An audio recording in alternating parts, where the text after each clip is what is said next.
Hey guys, you never realize like how low you are or something until you're there, because YouTube is eternally cutting me off, and like you're seeing me from like here up in this like little pics they pick, and I don't know why. What was I gonna talk to you about? Oh yeah, bonus video.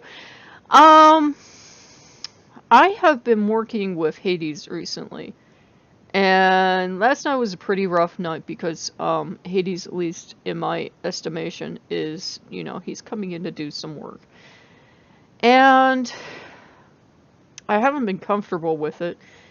And Loki has been giving his 2 cents by doing his poltergeist activity thing he does with me. Monday, I was out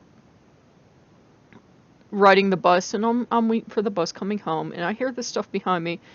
And I look behind me because sometimes you get weirdos at a bus stop, right? And I look behind me and there's nobody on the bench. I'm like, what? And I kept hearing this stuff, and I have ridden this bus system for years. And let me have a sip of coffee here.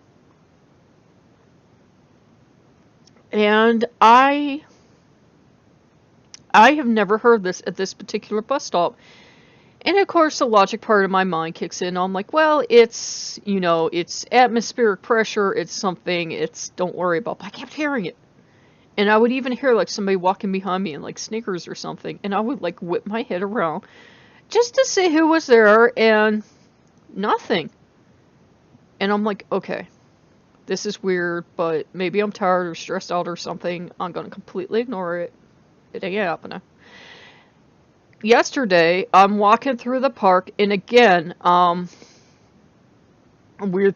couple weird things happen. This black car pulls up, is pulling into the parking lot, is walking down through the park, and you have to like walk down this one area, and as I'm reaching the bottom of the one area, the black car's already leaving again. It goes past me again, and I'm like, okay, I'm taking that as a connection to Hades, even though Loki can use black. And again, it was like, there was like this there was like this sound. I couldn't tell if it was a horse in distress, or it would sound like a horse like whinnying and crying, and then it would sound like maybe a cat or kitten would sound. And then I almost thought it was a human. It was this weird noise off in the woods. And stupid me, I'm gonna go look. And I'm like going towards the edge of the woods, and I'm like, what is it? And I'm thinking, well, maybe, logically somebody got a horse, or kids or something are making noises or whatever.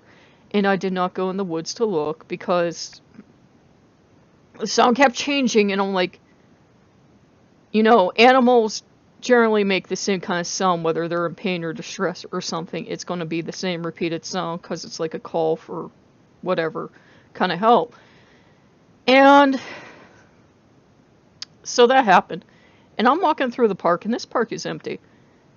And again, I'm hearing someone behind me, and I turn, and I'm like looking, and I'm like, okay, I'm losing it. I need to go on medication. But as I'm going through the park, strange things are happening. Like, I'll hear someone behind me, and I would look, and I would turn around fast enough that had there been a human being behind me, I would have seen like bushes shaking and stuff. Even with my bad eyesight, I could have detected the movement. And so I'm like, okay, someone's on my trail. And at first I thought it was like maybe Hades was doing something. And I'm like, no, that's not Hades' style to do stuff like that, but Loki likes to put a good spook into me every so often, especially if I'm not listening. And I've just been rebelling about working with Hades. Not that I don't love Hades, so if you love him, work with him. He's your patron. I'm not showing him disrespect. I just, as I talked about in the Independence video, I have a hard time depending on people. You all know what my past was like. I'm too independent. I really am. I'm too independent. I can be at that extreme. I can be at that I totally don't need you, please go away extreme, and that can hurt me when working with the gods, because some gods, they'll try a couple times, and if you're like no and you won't have anything to do with them, some gods might give up. Luckily Hades has stuck it out, and he's been like, no, you really need this work. And I liken it to the gods being specialists. Loki can do certain things for me. He can take me so far down a certain path of like healing and stuff.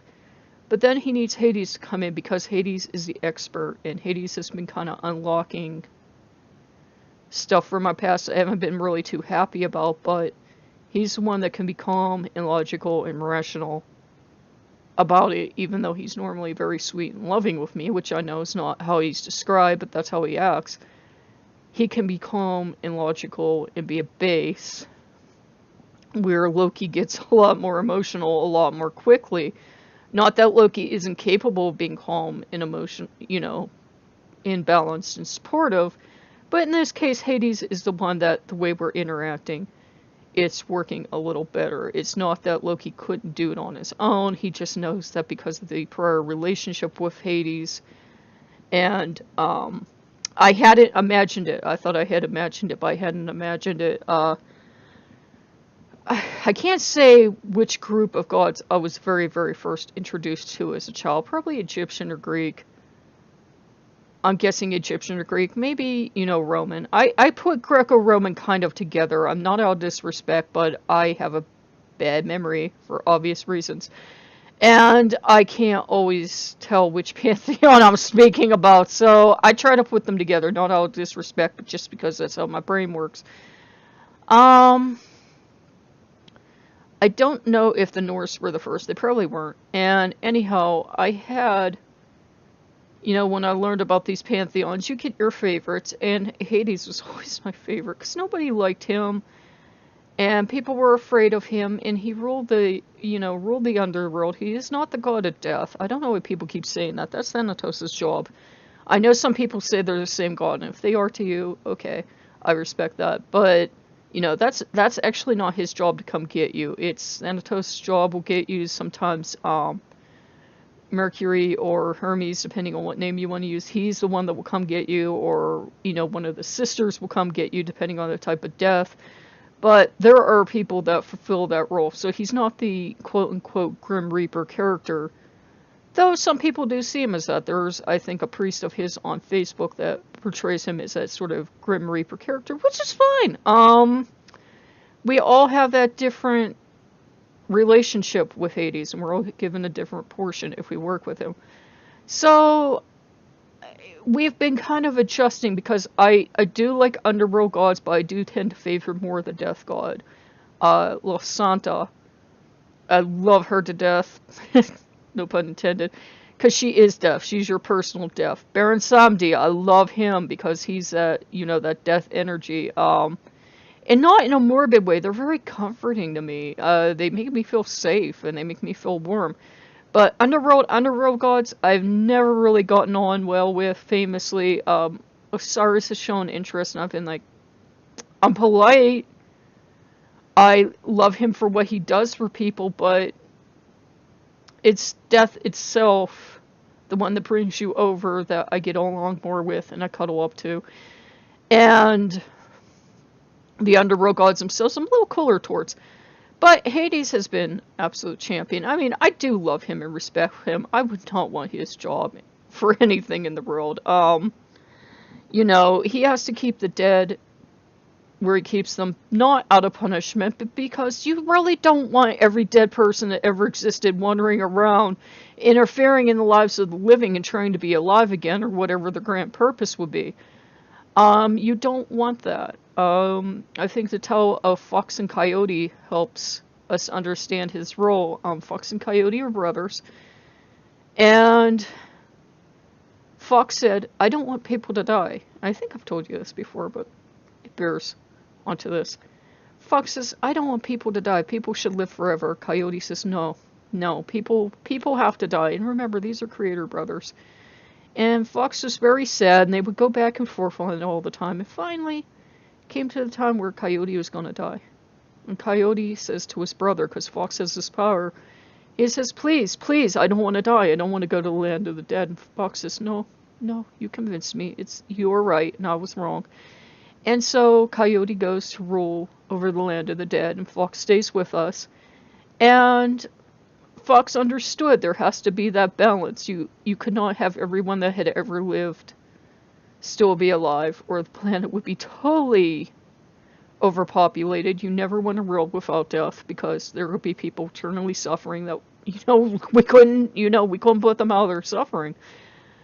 Um, and on the other side, you don't want a world where death is running rampant, but, gods like Hades, they keep the balance. They bring the dead unto them, and if you had went to his temple, according to some of the research I've been doing, if you did it with respect and you did it at the temple, I don't know how it worked outside the temple, you could communicate with the dead, but you weren't stealing the dead out of Hades to use as personal servants. The dead weren't your slaves. You would have a very enraged god of the dead after you if you tried to steal one of his own, because it was also his job to protect the dead, because humans have always thought that the dead, and I'm not going to say I agree, disagree, have magical powers and they know more and everything else. And some people think, that sounds like a good slave to have. And it is pretty much slavery. They want to bring the spirits of the dead back to serve them, to use them as slaves and to make them do things, usually in a malicious manner. Not all people that work necromancy are like that, just to be clear. You could call a lot of things necromancy that are pretty benign, but that unfortunately is the reputation that necromancy has gotten, because we've all met these fools that they'll sell you a spirit in a box, and it's like, oh honey child, if you actually managed to lock a spirit in a box, you know what they would do to you the moment they got out? It would not be pretty. I would be sitting there laughing hysterically. But yeah, so I'm enjoying working with Hades, and Loki's doing his part to make sure it continues. Hades is actually, in personality, he's actually very sweet and kind with me. Probably because he knows I work better with the death, the one that brings you to the land of the dead energies, better. And so he's been going all of his way to show that, the Lord of the dead can be just as kind and engaging, because I've never experienced that Western culture idea of like the Grim Reaper scary and everything and blah blah blah. And I know the ancient Greeks were terrified of Hades, and I don't think the Romans were. Romans had a little different viewpoint. For Romans, Hades, Pluto wasn't quite as bad, and we could sit here all day talking about how many versions of his stories he had, and maybe we will at some point if you guys want to, but in the end, I enjoy working with him. I respect him. Persephone has nothing but love for him, and they are like this really totally perfect couple, kind of like Loki and Segan. People always feel sorry for Segan because she's married to Loki, and it's like, are you serious? And people feel the same way for Persephone. Poor Persephone, she got married to Hades. Oh, and are you serious? She's the queen of the underworld. She has it quite well, and she wasn't drug off. She went on her own devices. I mean, that's to me what I've experienced. She went on her own devices. In fact, I think Persephone kind of tipped the balance in her favor. I wouldn't put it past her. I'm not saying she's conniving or anything, but I think she knew a good loving husband when she saw one. So yeah, in my experience, she's very happy being with him, and he's very happy to have her there. And as for the stories of like, her turning one into a mint and everything else, we don't know because we only have fragments, and she doesn't strike me as that way. She's more concerned with Hades having a functioning relationship with people than people being terrified of her and not approaching Hades because of her. So yeah, they're both very good to work with because she's here as well, and I've been enjoying having them both here, and I've enjoyed working with them. And Loki's been making sure I work with them. I do have a thing where I have trouble accepting help, which is why I did the independence or dependence video. But, gradually they're teaching me it's okay, the bottom's not going to fall out for me, and nothing horrible is going to happen, and this help isn't going to come with some terrible price or something. You guys know my story, boo and who. But if you guys like what you see, like, comment, subscribe, and I will see you later. Bye-bye.